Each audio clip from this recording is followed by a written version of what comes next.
तो चलेगा, शुरू करते हैं आज की क्लास को। और आज हम एम्प्लॉयमेंट वाले चैप्टर के लेक्चर नंबर 3 पे हैं।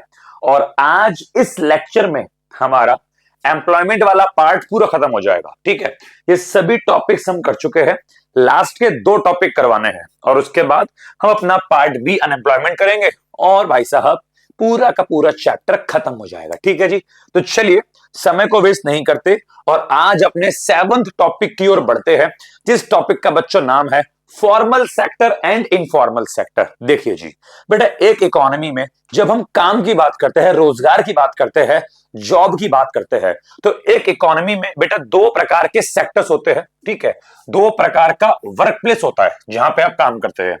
एक हो सकता है फॉर्मल सेक्टर। भाई फॉर्मल सेक्टर वो सेक्टर जो काफी बढ़िया है, जैसे कंपनी में काम करना, किसी ऑफिस में काम करना, ठीक है, ऑफिस वर्क करना, ये सारा फॉर्मल सेक्टर में आता है। एक होता है इनफॉर्मल सेक्टर, जहां पे काम तो होता है बट कंपनी वाला, ऑफिस वाला, या फिर मैं बोलूंगा कि पढ़ाई लिखाई वाला काम थोड़ा कम होता है। इस सेक्टर में आपको लेबरगिरी वाला काम ज्यादा होता है, उसको बोलते हैं इनफॉर्मल सेक्टर। बट ये मीनिंग एग्जाम में लिख के नहीं आना, आप ये लिख के आओगे तो एक सिंगल मार्क्स भी नहीं मिलेगा। एग्जाम का मीनिंग क्या है समझो। फॉर्मल सेक्टर, जिसको अपन लोग ऑर्गेनाइज सेक्टर भी कहते हैं, एक फॉर्मल सेक्टर बच्चों वो होता है जिसमें 10 या फिर 10 से ज्यादा वर्कर्स मिलकर काम करते हुए हो। ऐसा सेक्टर जहां पे 10 या 10 से ज्यादा वर्कर मिलकर एक साथ काम करते हैं, उसको फॉर्मल सेक्टर बोलते हैं। ठीक है, अच्छा एक बात और, जितने भी पब्लिक सेक्टर है, मतलब जितने भी गवर्नमेंट सेक्टर है, गवर्नमेंट सेक्टर तो सारे के सारे फॉर्मल सेक्टर ही होते हैं। यस, सुनिएगा बात को बहुत ध्यान से। गवर्नमेंट सेक्टर जो मतलब जितनी भी गवर्नमेंट कंपनी है, गवर्नमेंट ऑफिस है, गवर्नमेंट इंस्टीट्यूशन है, वो सभी के सभी फॉर्मल सेक्टर के अंदर ही आते हैं। प्राइवेट सेक्टर की बात की जाए तो प्राइवेट सेक्टर में देखना पड़ेगा भाई, अगर 10 लोग हैं, 10 लोग हैं या 10 से ज्यादा है, तो आप उसको फॉर्मल सेक्टर या फिर ऑर्गेनाइज सेक्टर की संस्था बोल देंगे। बट ऐसा कोई प्राइवेट सेक्टर जहां पे केवल 9 लोग मिलकर काम कर रहे हैं, तो वो फॉर्मल सेक्टर का पार्ट नहीं होता, वो इनफॉर्मल सेक्टर का पार्ट होता है। इनफॉर्मल सेक्टर में केवल और केवल प्राइवेट एंटरप्राइज आते हैं, बिकॉज गवर्नमेंट सेक्टर तो सारे फॉर्मल वाली कैटेगरी के होते हैं। ठीक है, इनफॉर्मल सेक्टर में क्या आते हैं, वो प्राइवेट सेक्टर जहां पे 10 से कम वर्कर है। ठीक है, 10 नहीं, 10 से कम वर्कर मिलकर काम कर रहे हैं, उसको बेटा बोलते हैं इनफॉर्मल सेक्टर या फिर अनऑर्गेनाइज सेक्टर। आप पिक्चर के थ्रू देख पा रहे होंगे, यहां पे एक महिला है जो आराम से ऑफिस में बैठ के काम कर रही है, बढ़िया पढ़ाई लिखाई वाला काम है, स्किल वाला काम है, इनको फॉर्मल सेक्टर में बोल दिया। जबकि यहां पर एक व्यक्ति है, सामान को ढो रहा है, ठीक है, सामान को लाद के जा रहा है, इसको इनफॉर्मल सेक्टर में हमने कह दिया। ठीक है, बट मीनिंग जो बोला मैंने, आप ये वाला मीनिंग लिख के आएंगे, ठीक है, संख्याओं वाला, कि 10 या 10 से ज्यादा है किसी प्राइवेट सेक्टर में तो फॉर्मल, और किसी प्राइवेट एंटरप्राइज में 10 से कम है तो इनफॉर्मल। ठीक है जी, आगे बढ़ते हैं। चलो, फॉर्मल सेक्टर को या ऑर्गेनाइज सेक्टर को थोड़ा और अच्छे से डिटेल में जानने का ट्राई करते हैं। तो क्या बोलता है, फॉर्मल सेक्टर या ऑर्गेनाइज सेक्टर वो होता है जहां पे इंक्लूड्स पब्लिक एंटरप्राइज, मतलब सभी के सभी गवर्नमेंट एंटरप्राइज शामिल होंगे, और वो प्राइवेट एस्टेब्लिशमेंट या वो प्राइवेट संस्था जहां पे 10 या 10 से ज्यादा वर्कर एम्प्लॉयड है, मिलके काम कर रहे हैं, उसी को फॉर्मल सेक्टर या ऑर्गेनाइज सेक्टर कहते हैं। सेकंड बोलता है, जो फॉर्मल सेक्टर के वर्कर्स होते हैं वो एंजॉय करते हैं सोशल सिक्योरिटी बेनिफिट को। सही बात है, जो ऐसे अच्छे अच्छे ऑफिस में, बड़ी बड़ी संस्थाओं में काम करते हैं, उन्हें सोशल सिक्योरिटी बेनिफिट मिलते हैं, जैसे कि मैटरनिटी लीव, मतलब कि कोई महिला प्रेग्नेंट है तो उसको छुट्टियां मिल जाना, 6-6 महीने की छुट्टियां जो है महिलाओं को प्रेगनेंसी के टाइम पर मिल जाती है। ठीक है, प्रोविडेंट फंड की सुविधा होती है, पेंशन की सुविधा होती है, ग्रेचुइटी की सुविधा होती है। ये केवल फॉर्मल सेक्टर में होती है। क्या इनफॉर्मल सेक्टर में कोई व्यक्ति जो मान लो किसी सैलून पे काम कर रहा है, कोई व्यक्ति सब्जी बेच रहा है, कोई व्यक्ति रिक्शा चलाता है, क्या ऐसे लोगों को maternity leave, provident fund, pension, gratuity जैसी सुविधाएं मिलेगी? भाई नहीं मिलेगी। तो इसलिए उनको इनफॉर्मल सेक्टर में बोला गया है। फॉर्मल सेक्टर के वर्कर्स को ऐसी सुविधाएं प्राप्त होती है। इसके अलावा जो फॉर्मल सेक्टर के वर्कर है उनकी अर्निंग ज्यादा होती है इनफॉर्मल सेक्टर के वर्कर से। इनफॉर्मल वाले वही मैंने बोला, सब्जी बेचने वाले, सैलून वाले, ठीक है ना, ये जो है जूते चप्पल ठीक करने वाले जिनको कॉबलर, मोची बोलते हैं, ठीक है, ये सब के सब इनफॉर्मल सेक्टर के लोग हैं। इनकी इनकम काफी कम होती है और फॉर्मल सेक्टर के वर्कर की इनकम काफी ज्यादा होती है। ठीक है, उसके अलावा जो फॉर्मल सेक्टर के वर्कर है, worker can form trade union, ये अपना व्यापार संघ बना सकते हैं to demand better wages and benefit. ये बोलता है जो फॉर्मल सेक्टर के लोग होते हैं, जो एम्प्लॉयज होते हैं, वो मिलकर अपने ग्रुप बना लेते हैं और हड़ताल करते हैं, अच्छी सैलरी के लिए, अच्छे वेजेस के लिए लड़ते हैं। ठीक है, तो फॉर्मल सेक्टर में क्या है, लोग मिलकर ट्रेड यूनियन, व्यापार संघ बना सकते हैं। ट्रेड यूनियन का मतलब है कि सभी एम्प्लॉयज मिलकर अपनी कंपनी से अच्छी सैलरी के लिए, अच्छे वेजेस के लिए लड़ सकते हैं। लेकिन क्या इनफॉर्मल सेक्टर में ऐसा होता है? क्या मिस्त्री वगैरह जो होते हैं, जो कंस्ट्रक्शन साइट पे काम कर रहे हैं, क्या ये सब ऐसा कर पाते हैं? क्या सब्जी बेचने वाले क्या ऐसा कर पाते हैं? नहीं कर पाते। ठीक है, उसके अलावा बोला गया है employment data is collected by the union ministry of labour through employment exchanges. ये आगे बोलता है कि जो फॉर्मल सेक्टर के वर्कर्स होते हैं, इनकी इंफॉर्मेशन चाहिए कितने वर्कर है। तो भारत में आपको पता हो, भारत में क्या हर देश में होती है बेटा, एम्प्लॉयमेंट एक्सचेंज होता है। जानते हो क्या होता है एम्प्लॉयमेंट एक्सचेंज? एक सरकारी संस्था होती है कि अगर मान लो मेरे को जॉब चाहिए और मेरे को जॉब नहीं मिल रही है, तो मैं क्या करूंगा, मैं एम्प्लॉयमेंट एक्सचेंज में जाऊंगा और मैं एम्प्लॉयमेंट एक्सचेंज एक गवर्नमेंट संस्था है, मैं वहां पे जाके अपना फॉर्म भरूंगा कि मेरी ये क्वालिफिकेशन है, मेरे को ये काम आता है, और वो फॉर्म जो है मैं सरकार की संस्था में दे दूंगा। फिर बाहर से बड़ी बड़ी कंपनी को जब एम्प्लॉयर्स की नीड होती है, तो कंपनी क्या करती है, उस सरकारी संस्था में जाएगी, एम्प्लॉयमेंट एक्सचेंज में जाएगी और वहां से बहुत सारे फॉर्म्स जो हमने भरे थे, जो बेरोजगार लोगों ने फॉर्म भरे थे, वो बाहर की कंपनी संस्था वहां से फॉर्म उठा लेती है और उनको जो भी अपने अकॉर्डिंग एम्प्लॉय लगता है कि मेरी कंपनी के लिए ये एम्प्लॉय ठीक है, वो उसको इंटरव्यू में बुलाकर जो है जॉब दे देती है। तो गवर्नमेंट की संस्था होती है एम्प्लॉयमेंट एक्सचेंज, जो बड़ी बड़ी कंपनियां जॉब जो देना चाहती है वो, और बेरोजगार लोग जिनको जॉब चाहिए वो, तो ये गवर्नमेंट संस्था बड़ी बड़ी कंपनियों को और बेरोजगार लोगों को मिलवाने का काम करती है। इसको बोलते हैं एम्प्लॉयमेंट एक्सचेंज। अब एक बात बताओ, एम्प्लॉयमेंट एक्सचेंज में बेटा वही तो व्यक्ति फॉर्म भरेगा जो पढ़ा लिखा होगा, स्किल्ड होगा, नॉलेज होगी। क्या सब्जी बेचने वाला, रिक्शा चलाने वाला, क्या ऐसे जो लोग होते हैं, क्या वो इस एम्प्लॉयमेंट एक्सचेंज में फॉर्म भरेंगे? क्या कोई रिक्शा चलाने वाला व्यक्ति जाके फॉर्म भरेगा कि मेरे को रिक्शा चलाना आता है, मैं इतनी स्पीड में रिक्शा चलाता हूं? नहीं भरेगा, वो व्यक्ति वहां पे फॉर्म नहीं भर सकता। Are you getting my point? तो एम्प्लॉयमेंट एक्सचेंज में जो लोग फॉर्म भरते हैं, ठीक है, वो नॉर्मली फॉर्मल सेक्टर में काम करने वाले होते हैं या फॉर्मल सेक्टर में काम करना चाहते हैं, वो पढ़े लिखे स्किल्ड, ठीक है, वैसे लोग होते हैं। तो अगर आपको फॉर्मल सेक्टर का डेटा चाहिए, कितने लोग बेरोजगार है, कितने लोग के पास जॉब है, तो इस डेटा को जो है union ministry of labour, yes, एक सरकारी मंत्रालय है जिसका नाम है यूनियन मिनिस्ट्री ऑफ लेबर, यह संस्था सरकारी आंकड़े छापती है देश में कितने फॉर्मल सेक्टर में जॉब है, कितनी जॉब नहीं है। और यूनियन मिनिस्ट्री ऑफ लेबर को यह डेटा मिलता कहां से है? तो उनको डेटा मिलता है ये एम्प्लॉयमेंट एक्सचेंज के माध्यम से। समझ में आ गया? तो एम्प्लॉयमेंट एक्सचेंज के माध्यम से डेटा कलेक्ट करके यूनियन मिनिस्ट्री ऑफ लेबर इस डेटा को पूरे इंडिया में बताती है कि देश में कितने लोगों के पास जॉब है, कितने लोग के पास जॉब नहीं है। लेकिन किसकी बात करता है? केवल ये फॉर्मल सेक्टर की बात करता है। इतनी बात समझ में आई? आगे जी, आगे बोलता है कि government sector is the largest employer in this sector in India. Yes, Bharat में अगर बात करें फॉर्मल सेक्टर की, तो फॉर्मल सेक्टर में सबसे ज्यादा जॉब देने वाला जो है वो गवर्नमेंट सेक्टर है। गवर्नमेंट सबसे ज्यादा फॉर्मल सेक्टर में जॉब क्रिएट करती है। गवर्नमेंट के बहुत सारे एग्जाम होते हैं, लोग उन एग्जाम को क्रैक करते हैं और गवर्नमेंट सेक्टर में जॉब लेते हैं। और आपको पता है गवर्नमेंट सेक्टर तो पूरा का पूरा फॉर्मल सेक्टर ही होता है, ठीक है। तो गवर्नमेंट सेक्टर ही सबसे ज्यादा जॉब देने वाली संस्था बोल रहा हूं, सब गवर्नमेंट सेक्टर ही सबसे ज्यादा जो है फॉर्मल सेक्टर में जॉब क्रिएट करती है।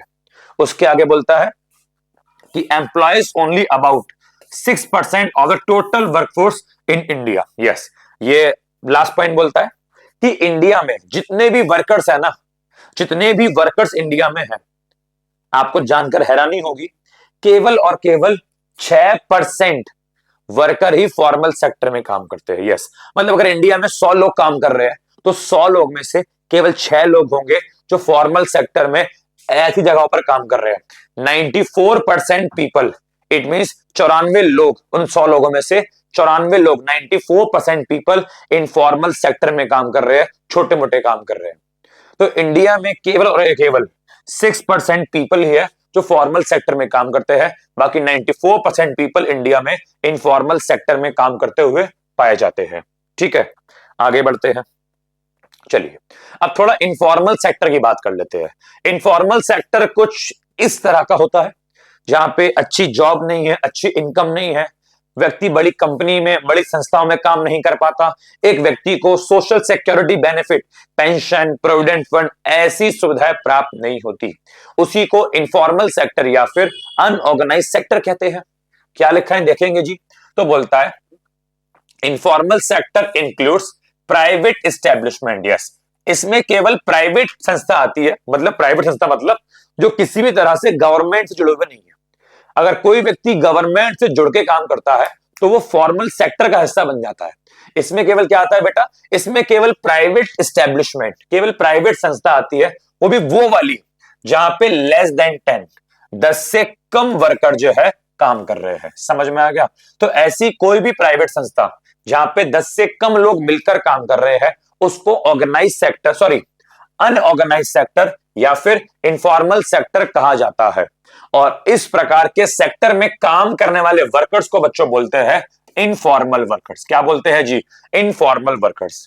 एग्जाम्पल जो आपकी एनसीईआरटी में गिवन है, जैसे कि जो किसान है वो इनफॉर्मल वर्कर्स में आते हैं। एग्रीकल्चर लेबर, ठीक है, खेतों पर काम करने वाले लेबर्स। स्ट्रीट वेंडर, जो गली गली जाके सब्जियां सामान बेचते हैं वो लोग। कॉबलर्स, जो मोची होते हैं, जूते चप्पल ठीक करने वाले। ठीक है, टेलर्स। ठीक है, सेल्फ एम्प्लॉयड, कोई भी सेल्फ एम्प्लॉयड व्यक्ति जिसने अपना खुद का छोटा मोटा काम खोल लिया, जैसे कि ये व्यक्ति अपना खुद की जो है सब्जी की दुकान ने खोल ली। ठीक है, और स्मॉल एंटरप्राइज, छोटी मोटी दुकानें, ये सब इनफॉर्मल सेक्टर में आती है। जो आपके घर के आसपास छोटी मोटी दुकानें हैं, ठीक है, वो सभी इनफॉर्मल सेक्टर या फिर अनऑर्गेनाइज सेक्टर का ही पार्ट है। बोलता है इसमें जो है नॉन फार्म कैजुअल वर्कर्स भी आते हैं। ठीक है, जैसे कि कंस्ट्रक्शन साइट पे काम करने वाले लोग। Head load worker, head load worker वो होते हैं कि जो सर पे माल जो है यहां से वहां, इस दुकान का माल उस दुकान पे पहुंचा रहे। आपको पता है बड़ी बड़ी मार्केटों में, चांदनी चौक जैसी बड़ी बड़ी मार्केटों में ऐसे लेबर्स बहुत होते हैं जो बड़े बड़े कार्टून, भारी भारी कार्टून सर पे रख के यहां से वहां, वहां से वहां, वहां से वहां लेके जा रहे हैं। तो हेड लोड वर्कर है। ठीक है, कंस्ट्रक्शन साइट पे काम करने वाले लोग हैं जो मल्टीपल एम्प्लॉयर्स, मतलब अलग अलग व्यक्ति के लिए काम करते हैं। कभी उसकी दुकान का सामान उठा रहा है, कभी उस दुकान का सामान उठा रहा है, कभी उस दुकान का सामान उठा रहा है। जो कंस्ट्रक्शन वाले हैं, कभी इसका घर बना रहे हैं, कभी उसका घर बना रहे हैं। तो ये सब भी इनफॉर्मल सेक्टर के अंदर आते हैं। ठीक है, ये नॉन फार्म लेबर है, मतलब खेतों पे काम नहीं कर रहे, ये बिना खेतों पर काम करने वाले लोग हैं। ठीक है, इसके अलावा इनफॉर्मल सेक्टर को गवर्नमेंट द्वारा रेगुलेट नहीं किया जाता। गवर्नमेंट से किसी भी प्रकार से ये संबंधित नहीं है। ठीक है, ओके। उसके अलावा यहां पे जो वर्कर्स है can be dismiss without compensation. यहां पे जो वर्कर्स होते हैं उन्हें कभी भी काम से निकाला जा सकता है बिना कोई पैसा दिए। मेरे यहाँ कोई इनफॉर्मल व्यक्ति मान लो काम करता है, उसने गलती कर दी, कुछ नुकसान कर दिया मेरा, तो होता है लोग होते हैं, मालिक जो होते हैं जो है मारपीट के भगा दिया, ना सैलरी दी ना कुछ दिया। तो यहाँ पे कई बार बगैर कंपनसेशन के, बगैर मुआवजे के, बगैर सैलरी के काम से निकाल दिया जाता है। इन लोगों की इनकम होती है इरेगुलर, इनको कोई रेगुलर बेस पे इनकम नहीं मिलती। जॉब इनसिक्योरिटी, तो कभी भी जॉब से निकाले जाने का खतरा होता है। ये जो संस्था होती है ये प्रॉपर अकाउंटिंग रिकॉर्ड भी मेंटेन नहीं करती। जो सामान आया, जो सामान गया, ऐसी नॉर्मल कागज पे लिखा और बस उसकी एंट्री कर ली। यहाँ पे प्रॉपर अकाउंटिंग रिकॉर्ड मेंटेन किए नहीं जाते। इन संस्थाओं के पास पैसा कम होता है तो ये पुरानी तकनीकों का यूज करते हैं। देखो जैसे कि यहाँ पे जो ये महिला है सिलाई करने के लिए पुरानी सिलाई मशीन का यूज कर रही है, जबकि आजकल तो बहुत नई प्रकार की मशीनें आ चुकी है। ठीक है, बोलता है कि ऐसे लोगों की जो जॉब है वो मार्केट पे डिपेंड करती है। अगर मार्केट अच्छी होगी तो इनको काम ज्यादा मिलेगा, अगर मार्केट अच्छी नहीं होगी तो इनको काम कम मिलेगा। एग्जाम्पल के तौर पे जब कोविड-19 आया था, ठीक है, जब इकोनॉमिक स्लोडाउन हुआ था, जब लॉकडाउन लग गया था, तो ऐसे लोगों ने अपनी बहुत सारी जॉब खो दी थी, इनके पास कोई काम था ही नहीं, ठीक है।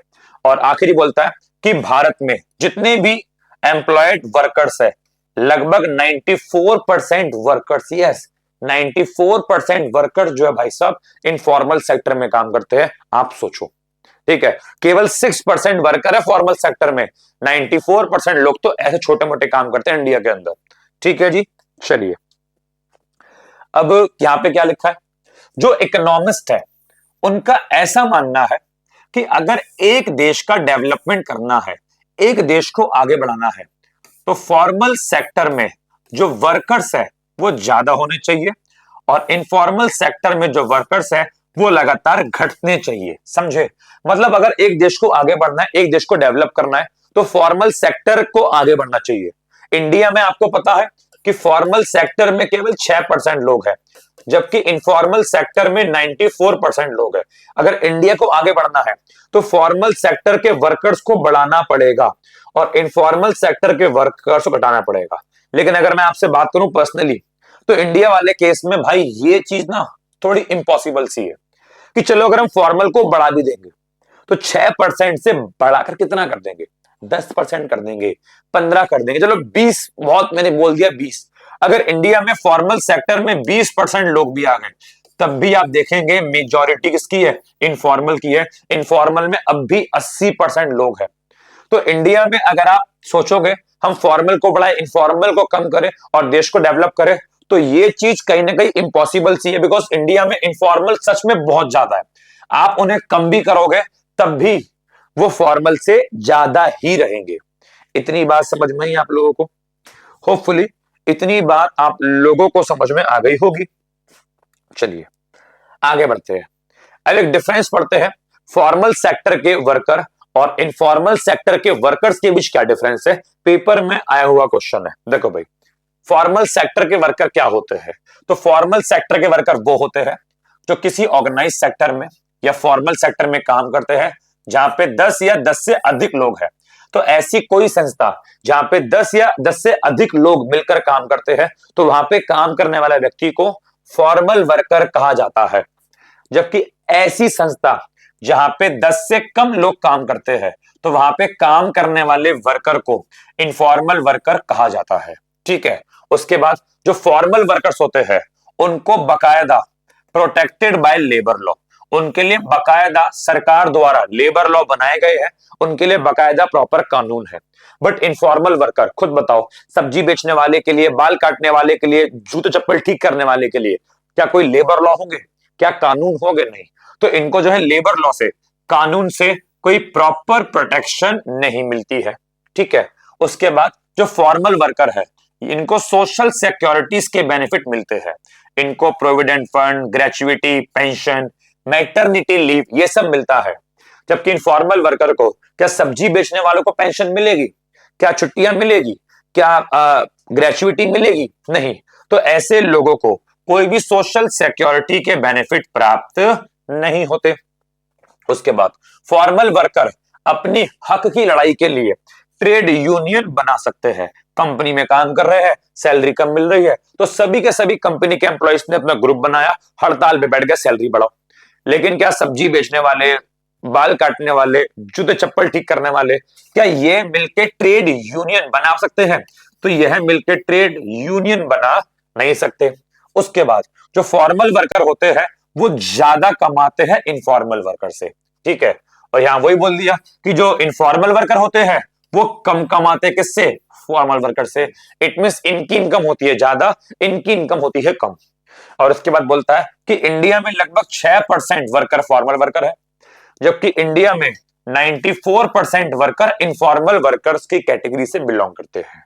बताओ, तो डिफरेंस है फॉर्मल और इनफॉर्मल वर्कर के बीच। होपफुली डिफरेंस इजी है, आप आसानी से कर लेंगे, ठीक है। चलिए, अब ये थोड़े कुछ इंपॉर्टेंट पॉइंट्स हैं जहां पे पेपर में आपके एमसीक्यू वगैरह बन सकता है, ठीक है। एनसीईआरटी से चारों पॉइंट उठाए गए हैं, बहुत ही ध्यान से इसको पढ़ेंगे और समझेंगे। ठीक है भाई, देखो क्या लिखा है, लाइन बाय लाइन पढ़ेंगे।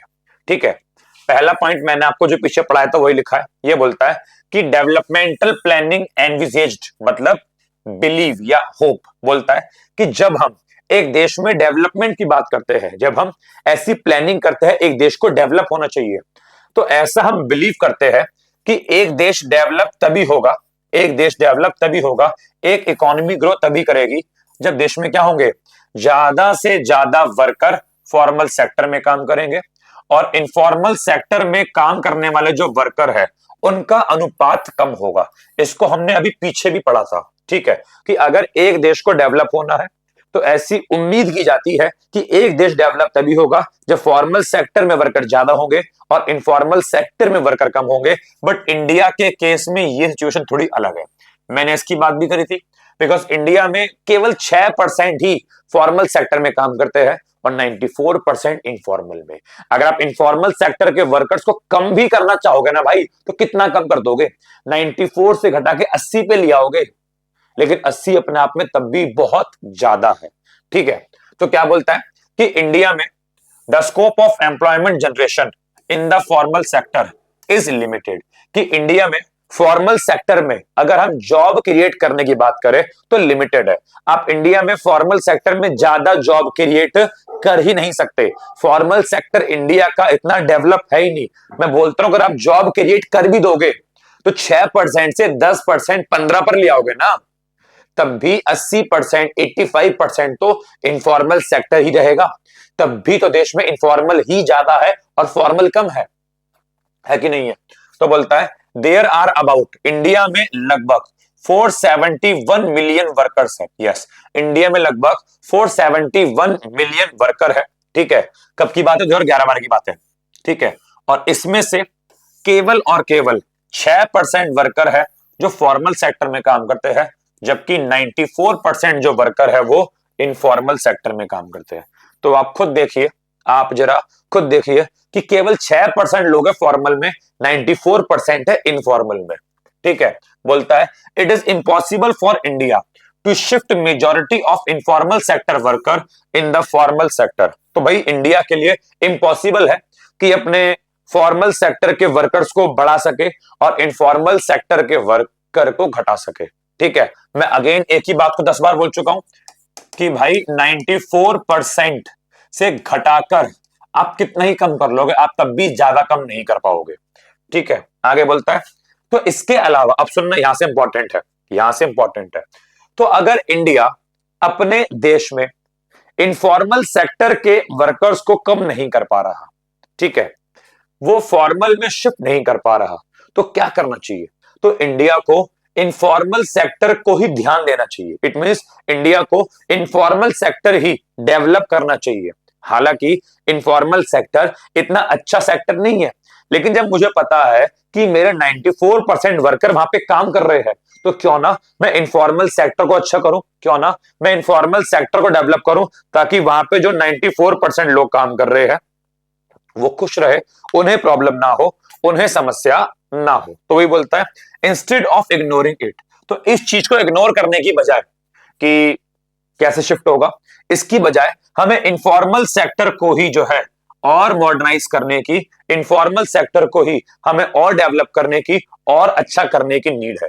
तो हमें इनफॉर्मल सेक्टर को डेवलप करना चाहिए। यहां से यहां शिफ्ट करेंगे तो बहुत समय जाएगा और तब भी बात नहीं बन पाएगी, बिकॉज 94% से कम करके आप 80 कर लोगे, यहां 20 कर लोगे, तब भी बात नहीं बनेगी, क्योंकि यहां पे अब भी बहुत ज्यादा लोग हैं, यहां पे अब भी बहुत कम लोग हैं। तो यहां से यहां पे शिफ्ट करने की बजाय क्यों ना हम इसी सेक्टर को, इनफॉर्मल सेक्टर को ही डेवलप करें। ठीक है, बोलता है मैनी डेवलपिंग कंट्रीज, बहुत सारी डेवलपिंग कंट्रीज जिसमें इंडिया भी शामिल है, started paying attention to enterprise and worker in the informal sector. तो बहुत सारे देश जो है वो अब इनफॉर्मल सेक्टर पे ध्यान दे रहे हैं, इनफॉर्मल सेक्टर को ही डेवलप कर रहे हैं, इनफॉर्मल सेक्टर पर ही फोकस कर रहे हैं। ठीक है, क्योंकि employment in the formal sector is not growing, because formal sector में ज्यादा जॉब नहीं है, फॉर्मल सेक्टर अच्छे से ग्रो नहीं हो पा रहा है। तो क्यों ना इनफॉर्मल सेक्टर को ही ग्रो किया जाए, और किसकी हेल्प से, किसकी हेल्प से, तो क्या लिखा है, बोलता है कि with the efforts of ILO international labour organization एक अंतरराष्ट्रीय संस्था है जो लेबर्स के लिए बनाई गई है। तो with the efforts of ILO the Indian government has initiated the modernization of informal sector enterprise. तो इंडियन गवर्नमेंट ने अब इनफॉर्मल सेक्टर को ही मॉडर्नाइज करने की ठानी है। इंडियन गवर्नमेंट ने अब इनफॉर्मल सेक्टर को डेवलप करने की सोची है, ठीक है। और इनफॉर्मल सेक्टर के लिए भी अब सरकार सोशल सिक्योरिटी की सुविधाएं प्रदान करना चाहती है, ठीक है, ताकि इनफॉर्मल सेक्टर के वर्कर्स को सिक्योरिटी मिल सके, इनफॉर्मल सेक्टर के वर्कर भी अच्छे से काम कर सके। तो पेपर में भाई MCQ आ चुका है। इस संस्था का नाम पूछा गया था फिल इन द ब्लैंक्स में कि किसके एफर्ट्स के द्वारा सरकार इंडिया में इनफॉर्मल सेक्टर एंटरप्राइज को मॉडर्नाइज कर रही है। सरकार इनफॉर्मल सेक्टर के वर्कर्स को सोशल सिक्योरिटीज के बेनिफिट प्रोवाइड कर रही है।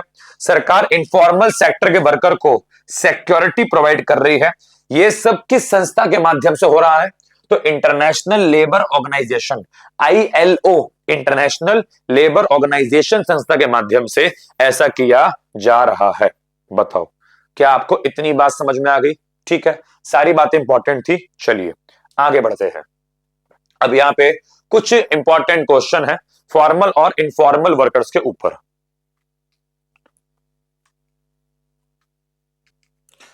चलिए भाई देखते हैं।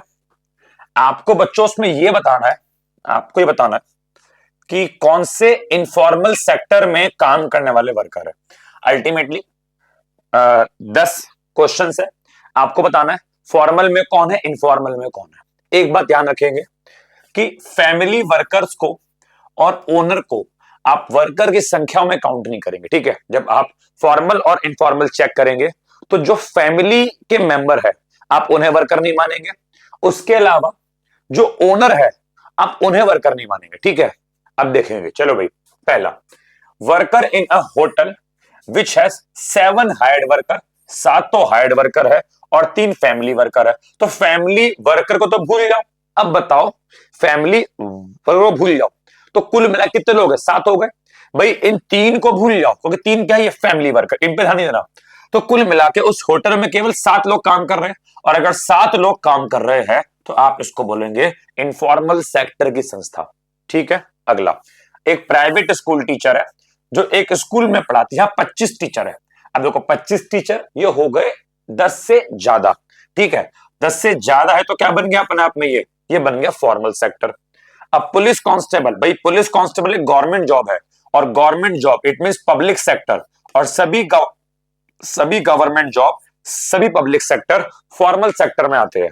एक नर्स है जो कि गवर्नमेंट हॉस्पिटल में काम करते हैं, फिर से गवर्नमेंट हॉस्पिटल में नर्स काम कर रही है तो government hospital always formal sector में आएगा। साइकिल रिक्शा पुलर, साइकिल खींचने वाला, ठीक है, रिक्शा खींचने वाला, ये एक इनफॉर्मल सेक्टर का वर्कर माना जाएगा। The owner of a textile shop employing 9 worker. अब देखो यहां पे जो टेक्सटाइल शॉप का ओनर है उसे शामिल नहीं करना, ओनर को शामिल नहीं करना। तो कुल मिला के आप बताइए कि यहां पे कितने वर्कर्स है? तो कुल मिला के यू कैन सी दैट यहां पे केवल 9 वर्कर्स है, और अगर 9 वर्कर्स काम कर रहे हैं तो आप इसको इनफॉर्मल सेक्टर के वर्कर्स बोलेंगे, ठीक है। उसके बाद ड्राइवर ऑफ अ बस कंपनी, एक बस कंपनी का ड्राइवर है, ठीक है, जहां पे 10 से ज्यादा बसेस है और 20 से अधिक ड्राइवर है, कंडक्टर और द वर्कर। देखो 20 से ज्यादा, देखो बस से मतलब नहीं है, काम करने वाले लोग कितने हैं, तो 20 से ज्यादा ड्राइवर है, कंडक्टर है, अदर वर्कर है, 20 से ज्यादा है तो ये आपका बन गया फॉर्मल सेक्टर वर्कर, ठीक है। उसके बाद सिविल इंजीनियरिंग वर्कर, एक सिविल इंजीनियर, भाई इंजीनियर बंदा है, ठीक है, एक कंस्ट्रक्शन कंपनी में काम करता है, यहाँ पे 10 वर्कर है। देखो वर्कर 10 है, यहाँ पे किसकी बात नहीं करी, ना तो यहां पे बोला ओनर, ना बोला फैमिली वर्कर, केवल 10 वर्कर बोला है। और अगर 10 वर्कर है तो आप उसे क्या बोलेंगे, आप उसे फॉर्मल सेक्टर के वर्कर बोलेंगे। उसके बाद एक कंप्यूटर ऑपरेटर है जो स्टेट गवर्नमेंट के ऑफिस में काम करता है। भाई स्टेट गवर्नमेंट का ऑफिस है भाई, ऑन टेम्पररी बेसिस। अब इससे मतलब नहीं है कि परमानेंट है या टेम्पररी है, वो गवर्नमेंट ऑफिस में काम कर रहा है, और गवर्नमेंट ऑफिस में काम करने वाला व्यक्ति फॉर्मल सेक्टर वर्कर में आएगा। उसके बाद a clerk in the electricity office, अब बिजली का ऑफिस भी अक्सर गवर्नमेंट ऑफिस होता है, और गवर्नमेंट ऑफिस में काम करने वाला क्लर्क भी बच्चों फॉर्मल सेक्टर में आएगा।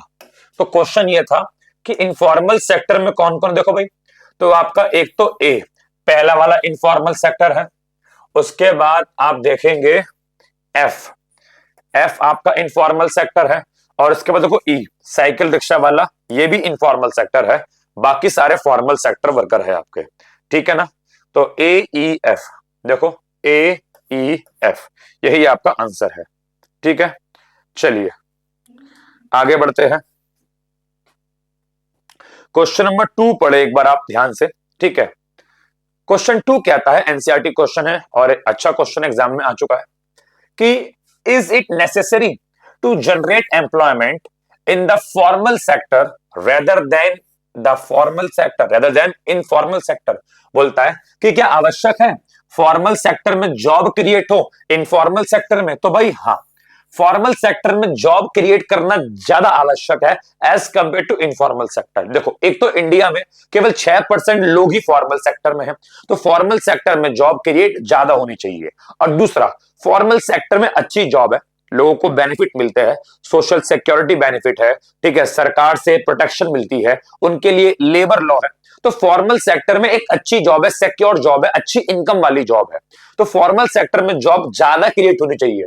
इनफॉर्मल सेक्टर में ना टाइम पे सैलरी मिलती है, कभी भी जॉब से निकाले जाने का डर होता है, उनको कोई कानून से प्रॉपर प्रोटेक्शन भी नहीं मिलती, उनकी इनकम भी काफी कम होती है। तो वही बोला गया है कि यस, ये आवश्यक है कि फॉर्मल सेक्टर में जॉब ज्यादा क्रिएट होनी चाहिए इनफॉर्मल सेक्टर से। और हमने बोला क्यों, रीजन दो, तो आप बोलेंगे क्योंकि फॉर्मल सेक्टर वर्कर के पास जॉब सिक्योरिटी होती है, फॉर्मल सेक्टर के वर्कर को सोशल सिक्योरिटी के बेनिफिट मिलते हैं, जैसे कि प्रोविडेंट फंड मिलता है, पेंशन मिलती है, ग्रेचुइटी मिलती है, ठीक है। फॉर्मल सेक्टर के जो वर्कर्स होते हैं उनको लेबर लॉ से प्रोटेक्शन मिलती है। फॉर्मल सेक्टर के जो वर्कर होते हैं वो अपने इंटरेस्ट के लिए, अपने फायदे के लिए मिलकर ट्रेड यूनियन बना सकते हैं, अच्छी सैलरी के लिए, वेजेस के लिए लड़ सकते हैं, ठीक है। सो ये आपका क्वेश्चन नंबर 2 हो गया, ठीक। चलिए नेक्स्ट देखेंगे जी, क्वेश्चन नंबर 3। क्वेश्चन 3 क्या है जी, सीबीएसई 2022 में आया हुआ सवाल है, बोलता है workers working in formal sector earn more than those in informal sector, कि फॉर्मल सेक्टर में काम करने वाले ज्यादा कमाते हैं इनफॉर्मल सेक्टर में काम करने वालों से। इस स्टेटमेंट को बताइए सही है या गलत है, प्रॉपर आर्गुमेंट के साथ। सीबीएसई 2022 का सवाल है, तो ये स्टेटमेंट भाई एकदम सही है, हम इसको डिफेंड करेंगे। ये बात सही है, फॉर्मल सेक्टर के लोग ज्यादा कमाते हैं और इनफॉर्मल सेक्टर के लोग कम कमाते हैं। क्यों? क्योंकि जो वर्कर होते हैं फॉर्मल सेक्टर में उनको प्रॉपर लेबर लॉ से प्रोटेक्शन मिलती है, which ensure better wages and job security. मतलब जो फॉर्मल सेक्टर के वर्कर है उनके लिए प्रॉपर कानून है, अगर उनको सैलरी कम मिलती है, वेजेस कम मिलते हैं, तो भैया वो कानून का दरवाजा खटखटाकर, इट मींस वो सर कानून के पास जाकर अपने हक के लिए लड़ सकते हैं, उनको सही वेजेस और सही सैलरी मिल जाती है, ठीक है। अगला, they have greater bargaining power through trade union. अगर उनको सैलरी वगैरह कम मिल रही है तो भैया ट्रेड यूनियन बनाएंगे, अपना ग्रुप बनाएंगे, ठीक है। 200 300 500 वर्कर मिल गए और मिलकर हड़ताल पे बैठ जाएंगे कि हमारी सैलरी बढ़ाओ, सैलरी बढ़ाओ, सैलरी बढ़ाओ, ठीक है। इसके अलावा वो सोशल सिक्योरिटी के बेनिफिट के लिए भी लड़ सकते हैं कि हमारा प्रोविडेंट फंड बढ़ाओ, हमको छुट्टी दो, हमको ये दो, वो दो। तो ये सब करके अपनी सैलरी को बढ़वा लेते हैं, अच्छा पैसा कमा लेते हैं, ठीक है। जबकि इसके बदले, इन कंट्रास्ट, इसके विपरीत जो इनफॉर्मल सेक्टर के वर्कर होते हैं उन्हें नॉर्मली लोअर वेजेस मिलते हैं, ठीक है। उनके पास जॉब सिक्योरिटी भी नहीं होती और उनको कोई सोशल सिक्योरिटी के बेनिफिट्स भी नहीं मिलते। तो आप देख सकते हैं फॉर्मल सेक्टर के वर्कर ज्यादा कमाते हैं और इनफॉर्मल सेक्टर के जो वर्कर्स है वो कम कमाते हैं। चलिए जी, क्वेश्चन नंबर 4 देखते हैं। ब्रीफली का मतलब होता है ऊपर ऊपर से, ठीक है भाई। तो ब्रीफली जरा ऊपर ऊपर से बताइए कि इनफॉर्मल सेक्टर में जो वर्कर्स है उन्हें किन प्रकार की प्रॉब्लम्स का सामना करना पड़ता है।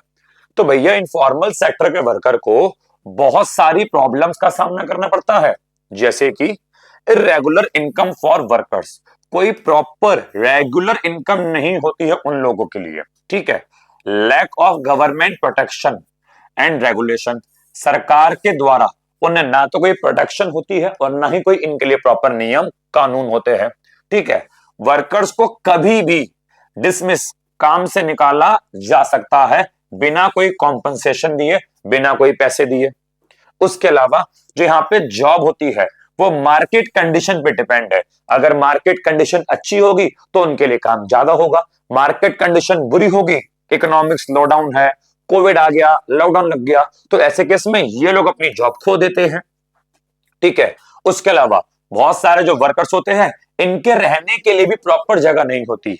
ये स्लम्स में, झुग्गी झोपड़ियों में या स्क्वेटर्स में, स्क्वेटर्स का मतलब कि कोई बिल्डिंग खाली पड़ी हुई थी तो वहां पे जाकर कब्जा कर लिया, वहां पे रहने लग गए, टेंट वेंट लगा लिया, ठीक है। तो स्क्वेटर्स में, स्लम्स में, ठीक है, मतलब इलीगल तरीके से जो है शहरों में ये रहते हैं, निवास करते हैं, ठीक है। इसके अलावा इनके पास काम करने की तकनीक भी क्या होती है जी, पुरानी होती है, और ये प्रॉपर अकाउंटिंग रिकॉर्ड भी मेंटेन नहीं करते। तो ये सारी प्रॉब्लम इनफॉर्मल सेक्टर के वर्कर्स को फेस करनी पड़ती है। चलिए पांचवा क्वेश्चन, ये एनसीईआरटी क्वेश्चन है। How will you know whether a worker is working in the informal sector, आपको कैसे पता चलेगा कि एक वर्कर इनफॉर्मल सेक्टर में काम कर रहा है। तो देखो भाई, एक वर्कर जो इनफॉर्मल सेक्टर में काम कर रहा है, ठीक है, वो चलेगा पता 4 पॉइंट से। जैसे कि अगर वो किसी प्राइवेट संस्था में काम करता है जहां पे 10 से कम लोग हैं, तो आपको पता है प्राइवेट संस्था जहां पे 10 से कम लोग मिलकर काम करते हैं वो इनफॉर्मल सेक्टर की संस्था होती है। जैसे कि एक किसान इनफॉर्मल सेक्टर में आता है, एग्रीकल्चर लेबर इनफॉर्मल सेक्टर में आते हैं, छोटे दुकानों के मालिक भी इनफॉर्मल सेक्टर में आते हैं। उसके अलावा इनफॉर्मल सेक्टर के वर्कर की पहचान क्या है, इन्हें कोई रेगुलर इनकम नहीं मिलती है, इन्हें सरकार से कोई प्रोटेक्शन भी नहीं मिलती है। उसके बाद और क्या पहचान है, इन्हें कोई सोशल सिक्योरिटी के benefit, pension, gratuity, provident fund, ये सब भी प्राप्त नहीं होते हैं। और आखिरी पहचान क्या है, इन्हें कभी भी जॉब से डिसमिस किया जा सकता है बिना कोई कॉम्पनसेशन, बिना कोई मुआवजा दिए। तो ये कुछ पहचान है इनफॉर्मल सेक्टर के वर्कर्स की, ठीक है जी। चलिए, तो आपका टॉपिक नंबर 7 तो पूरा हो चुका है, इनफॉर्मल सेक्टर और फॉर्मल सेक्टर। आज हम टॉपिक नंबर 8 करेंगे, इनफॉर्मलाइजेशन ऑफ वर्कफोर्स, ठीक है। और इसके बाद हम लेक्चर अपना फिनिश कर देंगे और नेक्स्ट क्लास से हमारा एम्प्लॉयमेंट वाला पार्ट शुरू हो जाएगा। चलो भाई देखो, ये इनफॉर्मलाइजेशन ऑफ वर्कफोर्स क्या होता है, एक बात और सुन लीजिएगा बेटा। एक होता है, मैंने टॉपिक आपको पढ़ाया था पिछली क्लास में, कैजुअलाइजेशन ऑफ वर्कफोर्स। तो भाई पेपर में कंफ्यूज मत होना, इनफॉर्मलाइजेशन ऑफ वर्कफोर्स एक अलग टॉपिक है, कैजुअलाइजेशन ऑफ वर्कफोर्स जो कि मैंने आपको पढ़ा दिया, शायद टॉपिक नंबर 6 था, है ना, टॉपिक नंबर 6 था कैजुअलाइजेशन ऑफ वर्कफोर्स।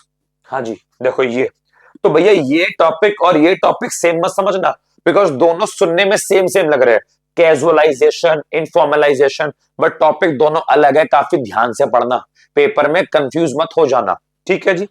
चलिए, तो आते हैं अपन लोग अपने इनफॉर्मलाइजेशन ऑफ वर्कफोर्स से। भाई बहुत सिंपल सा मीनिंग है, जब एक देश में फॉर्मल सेक्टर या फिर ऑर्गेनाइज सेक्टर में वर्कर्स की संख्या कम हो रही होती है, फॉर्मल सेक्टर में काम करने वाले वर्कर्स कम हो रहे हैं सॉरी, और उस देश में इनफॉर्मल सेक्टर, अनऑर्गेनाइज सेक्टर में काम करने वाले वर्कर्स की संख्या बढ़ रही है, तो इसी को बोलते हैं इनफॉर्मलाइजेशन ऑफ वर्कफोर्स, जो कि एक देश के लिए बिल्कुल भी अच्छा नहीं होता। क्या एक देश के लिए अच्छी बात है कि उसके फॉर्मल सेक्टर के वर्कर कम हो जाए और इनफॉर्मल सेक्टर के वर्कर बढ़ जाए? ये देश के लिए अच्छी बात नहीं होती है। तो it means informalisation of workforce एक प्रकार की प्रॉब्लम है, एक प्रकार की समस्या है जो एक देश फेस करता है।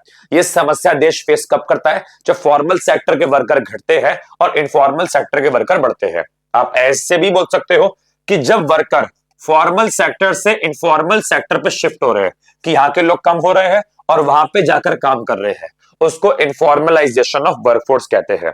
क्या लिखा है जी? इनफॉर्मलाइजेशन ऑफ वर्कफोर्स का मतलब है रेफर्स टू द प्रोसेस जहां पर the proportion of informal worker in the total workforce increases, कि जब देश में टोटल वर्कफोर्स में, टोटल वर्कर में जब इंफॉर्मल सेक्टर के वर्कर बढ़ते हैं तो उसी को इनफॉर्मलाइजेशन ऑफ वर्कफोर्स कहते हैं। इन अदर वर्ड्स आप ऐसे भी बोल सकते हो कि जब वर्कर मूव होते हैं कहां से, फॉर्मल सेक्टर एम्प्लॉयमेंट से इनफॉर्मल सेक्टर एम्प्लॉयमेंट की ओर, जब वर्कर यहां से यहां पर शिफ्ट होते हैं तो इसको इनफॉर्मलाइजेशन ऑफ वर्कफोर्स कहते हैं। बताइए क्या आपको ये समझ में आ गया? ओके, अब इंपॉर्टेंट टॉपिक है इनफॉर्मलाइजेशन ऑफ वर्कफोर्स के रीजंस क्या है। इनफॉर्मलाइजेशन ऑफ वर्कफोर्स होता क्या है, एक देश में इनफॉर्मल वर्कर्स क्यों बढ़ रहे हैं और फॉर्मल वर्कर्स की संख्या क्यों कम हो रही है, इसके 3 पॉइंट है। पहला, द इलिटरेसी अमंग पीपल। सही बात है, जब लोग पढ़े लिखे नहीं होंगे, जब लोगों के पास पर्याप्त स्किल्स नहीं होगी तो फॉर्मल सेक्टर में कैसे काम कर लेंगे। फॉर्मल सेक्टर में, ऑफिस में, कंपनी में चाहिए पढ़े लिखे लोग, स्किल्ड पीपल। जब लोगों में इलिटरेसी होगी, लोगों में नॉलेज नहीं होगी, पढ़ाई लिखाई नहीं होगी, अच्छी स्किल्स नहीं होगी, तो उन्हें जो है इनफॉर्मल सेक्टर में ही काम करना पड़ेगा, वो फॉर्मल सेक्टर में काम नहीं कर पाएंगे, जिसकी वजह से भी इनफॉर्मलाइजेशन बढ़ता है। इनफॉर्मल सेक्टर में लोगों की संख्या बढ़ती है just because of illiteracy and lack of skills. ठीक है, सेकंड पॉइंट बोलता है कि इंडिया के अंदर जो इंडस्ट्रियल सेक्टर है ना, उसकी जो ग्रोथ है आज की डेट में स्लो और अनस्टेबल हो गई है। आज की डेट में इंडस्ट्री प्रॉपर आगे बढ़ नहीं रही है, इंडस्ट्री में प्रॉपर जॉब नहीं है, और ये बात आप जानते हो बहुत पहले से ही। कब से? जब मैंने आपको चैप्टर नंबर 6 एलपीजी पॉलिसी वाला चैप्टर पढ़ाया था, मैंने आपसे पहले ही बात कर दी थी कि एक देश इंडिया में क्या हुआ था। इंडिया में जो हमने जंप किया, हम सीधे एग्रीकल्चर सेक्टर से सर्विस सेक्टर पे जंप किए थे। इंडिया ने एक देश में डेवलपमेंट का जो नॉर्मल रास्ता होता है, एग्रीकल्चर से इंडस्ट्री, इंडस्ट्री से सर्विस, इंडिया ने इस रास्ते को फॉलो नहीं किया था। इंडिया सीधे एग्रीकल्चर से सर्विस, एग्रीकल्चर से सर्विस पे आया था। तो इंडिया का इंडस्ट्रियल सेक्टर आज भी वीक है, इसी वजह से वीक है बिकॉज हमने प्रॉपर डेवलपमेंट का रास्ता फॉलो नहीं किया था। तो बोलता है इंडस्ट्रियल सेक्टर अनस्टेबल होने की वजह से, उसमें स्लो ग्रोथ होने की वजह से क्या है, इंडस्ट्रियल सेक्टर में जो है leads to lack of job. तो फॉर्मल सेक्टर में, इंडस्ट्रियल सेक्टर में क्या है, जॉब की कमी है, जिसकी वजह से लोगों के पास कोई चॉइस नहीं होती और उन्हें इनफॉर्मल सेक्टर के अंदर ही काम करना पड़ता है बिकॉज देश में इंडस्ट्रियल सेक्टर भी आगे नहीं बढ़ रहा, फॉर्मल सेक्टर में प्रॉपर जॉब नहीं है। देखो ना क्या लिखा है यहाँ पे, फैक्ट्री क्लोज है, ये है, नो जॉब्स वगैरह। देखो लोग जो है इनफॉर्मल सेक्टर वाला काम कर रहे हैं, कोई रिक्शा खींच रहा है, कोई सब्जी बेच रहा है, ठीक है, कोई जूते चप्पल ठीक कर रहा है। उसके बाद बोलता है कि इसके अलावा adequate employment opportunities could not be created in our economy due to jobless growth। आपको पता है 1991 के बाद इंडिया ने जॉबलेस ग्रोथ को फेस किया, जहां पे मोस्टली जो काम है वो मशीनों के माध्यम से करवाते थे, लोगों की रिक्वायरमेंट नहीं थी, लोगों को मशीनों ने रिप्लेस कर दिया। तो जॉबलेस ग्रोथ की वजह से भी देश में इनफॉर्मलाइजेशन बढ़ा है। ठीक है, जब से नई तकनीक आई है तो नई तकनीकों ने पर्सन्स को रिप्लेस कर दिया मशीनों से, अब काम मशीन करेगी, व्यक्ति काम नहीं करेंगे, जिसकी वजह से फॉर्मल सेक्टर में जॉब काफी कम हो गई, रोजगार काफी कम हो गया और लोगों को इनफॉर्मल सेक्टर की ओर शिफ्ट होना पड़ा। समझ में आ गया? तो आपके मेन रीजंस क्या है? पहला है इलिटरेसी और लैक ऑफ स्किल्स, दूसरा है unstable and slow growth of industrial sector, ठीक है, और तीसरा है बच्चों जॉबलेस ग्रोथ। इन 3 चीज की वजह से इनफॉर्मलाइजेशन ऑफ वर्कफोर्स बढ़ा है। ठीक है जी, आगे बढ़ते हैं और आज की क्लास का आखिरी सवाल, और इस सवाल के साथ आपका एम्प्लॉयमेंट वाला पार्ट पूरा खत्म हो जाएगा और नेक्स्ट लेक्चर से हम बात करेंगे अनएम्प्लॉयमेंट की। ठीक है, चलो भाई, आखिरी टॉपिक, आखिरी क्वेश्चन। ठीक है, क्या बोलता है, the quality of employment has been deteriorating, मतलब होता है खराब होना, fell down over the years. बोलता है इंडिया में कि पिछले कई सालों से इंडिया में हमने ऐसा पाया है कि जो एम्प्लॉयमेंट की क्वालिटी है, जो जॉब की क्वालिटी है, वो खराब होती जा रही है, वो डेटोरिएट होती जा रही है, फेल डाउन, खराब हो रही है। क्या आप इससे सहमत है? तो भैया हम इससे बिल्कुल सहमत है। आज की डेट में जो जॉब है, जॉब मिलने के बाद भी उसकी अच्छी क्वालिटी नहीं है। क्या कहना चाह रहे हो? तो देखो क्या बोलता है, इकोनॉमिस्ट लोग आज भी आर्ग्यू करते हैं और कहते हैं कि ओवर द ईयर, कि पिछले कई सालों से the quality of employment has been deteriorating, मतलब रोजगार की क्वालिटी खराब होती जा रही है। कैसे? वो बोलते हैं कि even after working for more than 10 to 20 year, कि कुछ लोग होते हैं जो किसी कंपनी में, किसी ऑफिस में 10 साल से सर्विस दे रहे हैं, 20-20 साल से सर्विस दे रहे हैं, 20-20 साल से काम कर रहे हैं, ठीक है, और फिर भी उनको कोई भी मैटरनिटी बेनिफिट नहीं मिलता, उनको प्रोविडेंट फंड नहीं मिलता, उनको छुट्टियां नहीं मिलती, उन्हें ग्रेजुएटी नहीं मिलती, उन्हें पेंशन नहीं मिलती। कि मैंने किसी प्राइवेट संस्था में अपने 20 साल की सर्विस दी, लेकिन 20 साल की सर्विस देने के बाद भी मेरे को ना कोई पेंशन मिलती है, ना कोई प्रोविडेंट फंड मिलता है, ना ग्रेजुएटी मिलती है, आज भी छुट्टी के लिए मुझे बॉस से जो है रिक्वेस्ट करनी पड़ती है। तो यही बोल रहा है कि इतने सालों की सर्विस देने के बाद भी एम्प्लॉयमेंट ऐसे लोगों का काफी खराब रहता है, ठीक है। सेकंड पॉइंट बोला गया है, a person working in the private sector gets a lower salary as compare to another person working in the same work but in public sector. ये बोलता है कि एक टीचर है, मान लीजिए वो प्राइवेट स्कूल में पढ़ा रहा है और एक टीचर है वो गवर्नमेंट पढ़ा रहा है। अब दोनों के दोनों टीचर ही सेम क्लास को पढ़ा रहे हैं, प्राइवेट वाला भी 11th-12th पढ़ा रहा है और गवर्नमेंट वाला भी 11th-12th पढ़ा रहा है, सेम चीज है, सेम काम है, लेकिन फिर भी गवर्नमेंट एम्प्लॉय को मिल रहे हैं 80-90 हजार रुपए, 1 लाख रुपए के आसपास पूरे महीने का, जबकि प्राइवेट को 11th-12th के कितने मिलने पढ़ाने के 30,000, 35,000, 40,000, 50 मैक्सिमम, तो आधा मिल रहा है। तो ये है सेकंड पॉइंट कि एम्प्लॉयमेंट की क्वालिटी अच्छी नहीं है, कि दो लोग सेम काम कर रहे हैं बट क्योंकि अलग अलग सेक्टर में कर रहे हैं तो उनकी सैलरी अलग हो गई। अरे काम तो सेम कर, इवन बोलना नहीं चाहिए, बट गवर्नमेंट सेक्टर से ज्यादा प्राइवेट सेक्टर के टीचर मेहनत करते हैं, प्राइवेट सेक्टर के टीचर ज्यादा पढ़ा रहे हैं, गवर्नमेंट सेक्टर की टीचर उतना अच्छा नहीं पढ़ा रहे हैं, बट फिर भी उनकी सैलरी ज्यादा है, प्राइवेट की सैलरी कम है। तो सेकंड पॉइंट ये बोला गया है। और थर्ड पॉइंट बोलता है कि even after more than 7 decades of independence, कि आजादी के 70 साल से ज्यादा होने के बावजूद भी इंडिया की आज भी आधी से अधिक जनसंख्या अपने जीवन यापन के लिए फार्मिंग पर, खेती बाड़ी पे डिपेंड है। खेती बाड़ी उनका मेजर सोर्स जीवन यापन का। इतना देश आगे बढ़ गया लेकिन आज भी आधे से ज्यादा लोग एग्रीकल्चर पे डिपेंड है। तो ये शो करता है कि इतने टाइम होने के बावजूद भी, आजादी के इतने साल होने के बावजूद भी इंडिया का एम्प्लॉयमेंट सेक्टर आज भी डेटोरिएट है, आज भी अच्छे से अच्छी क्वालिटी उसकी नहीं है, ठीक है। तो ये क्वेश्चन भी अच्छा क्वेश्चन था। तो यहां पे हमारी आज की जो क्लास है वो फिनिश होती है।